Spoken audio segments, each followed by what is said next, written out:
大家好，欢迎来到丽丽厨房，我是丽丽。剩米饭不要再2次蒸了，不好吃还浪费。今天分享个剩米饭非常好吃的做法，出锅外酥里嫩，用来当早餐很不错，比油条简单，比馒头营养。一起来看看我是怎么做的吧。这是昨晚剩下的隔夜饭，还剩一大碗，把它放到大碗中，戴上一次性的手套，给它抓散开，不要让它粘连在一起。抓散好以后，先放一旁备用。接着准备半个煮熟的玉米，把玉米粒一粒一粒的剥下来。这个煮熟的玉米呢，不用煮，直接就可以用了。剥好的玉米粒先放一旁备用。再准备一根火腿肠，先给它对半切断，再取半根火腿肠，给它对半切开，先给它切成细丝，最后再切成火腿肠丁。切好后放入盘中。接着准备一个洗净后的青椒，把青椒蒂切下来不要了，再把青椒对半切开，把青椒籽儿去掉，这样吃的时候就不会觉得辣了。再把青椒切成细丝，最后再切成青椒丁。切好后放入盘中，再把这些食材呢全部倒入米饭的碗中，再加入20克左右的海苔碎，加入海苔碎呢吃着会更香，孩子也更爱吃。再加1大勺沙拉酱，沙拉酱呢可以多放一些，这样味道香甜会更好吃。再戴上一次性的手套，给它抓拌均匀，让所有食材充分混合在一起，尽量多抓拌一会儿，最后抓拌成这样的状态就可以。再抓一小把生米饭，大约是60克左右，用手捏一捏，给它捏得紧实一些，再放到手心给它团圆，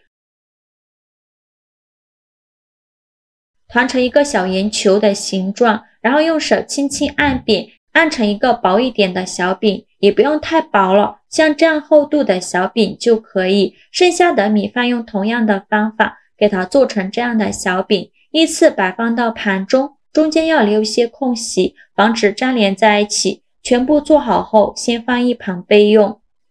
电饼铛提前预热，倒少许食用油，用刷子刷均匀。刷匀后，再把做好的米饭小饼一个一个的放入锅中，中间要留一些空隙，防止粘连在一起。全部放进来以后，用中小火慢煎，先给它煎1分钟，把底部煎至金黄。1分钟后用铲子翻一下面，每一个小饼都翻面，全部翻好面以后，再煎1分钟，把另外一面煎至金黄。1分钟后再翻一面。这个小饼呢不需要煎太久，煎至2面金黄，像这样就可以出锅了。再把它盛出来，装入盘中。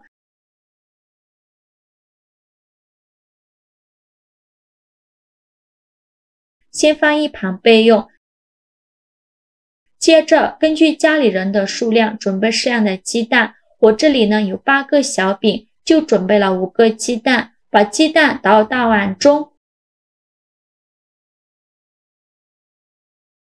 全部打好后来调一下味，加一点点食盐，加适量的胡椒粉去腥增香，用筷子搅拌均匀，顺着一个方向搅拌，尽量多搅拌一会儿，这样做出来的鸡蛋会更加的蓬松鲜嫩。搅拌好以后先放一旁备用。接着准备一个这样的小饼锅，在底部刷上一层食用油，然后在每个小饼的模具里放2勺鸡蛋液。如果这个模具盒比较大的话，鸡蛋液就多放一些，我这个小饼的盒子比较小，就放了2勺。鸡蛋液放好后，趁着鸡蛋液还没有凝固，再把米饭饼一个一个的放模具中，用铲子按压一下，让鸡蛋液包裹住小饼，先不着急翻动，先给它煎2分钟，把鸡蛋液煎至定型。2分钟后我们来看看，现在的鸡蛋液已经定型了，用铲子转动一下，然后给它翻起来，底部金黄，像这样说明就可以。再把它盛出来，先放一旁备用。在每个小饼的盒子里再倒入鸡蛋液，同样倒入2勺左右。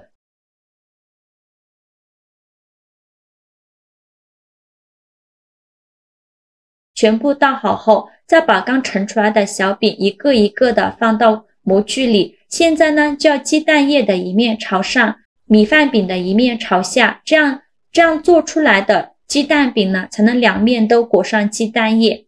全部放好后，再给它煎2分钟，把鸡蛋液煎至定型。2分钟后用铲子转动一下鸡蛋饼，如果能很轻松就能转动的话，我们再给它翻起来看一下底部金黄，像这样，再给它翻一面，每一个小饼呢都给它翻一面，再给它煎1分钟，把另外一面煎至金黄。1分钟后再翻一面。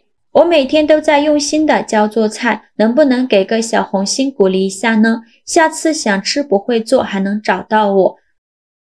煎至鸡蛋液两面金黄，像这样就可以出锅了，再把它盛出来装入盘中。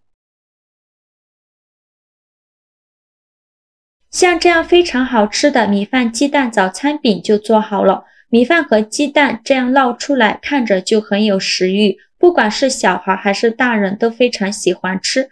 剩米饭剩下以后再也不用发愁了，可以试试这样做，这样做出来可以当汉堡吃，但是比汉堡吃着更香，口感还非常的多，一层一层的，它不是咸口味的，是那种微甜微甜的，加了海苔碎，还有点像吃寿司的感觉，但是呢又裹了一层鸡蛋液，又有点像吃蛋包饭，总之就是非常的好吃，做法也是非常的简单，喜欢的朋友就赶快收藏起来试试吧。好了，今天视频就分享到这里了。如果您觉得我分享的视频对你有帮助的话，请您给我点个赞，或者是订阅我的频道。我每天都会分享不一样的美食视频。我是丽丽，我们下个视频见，拜拜。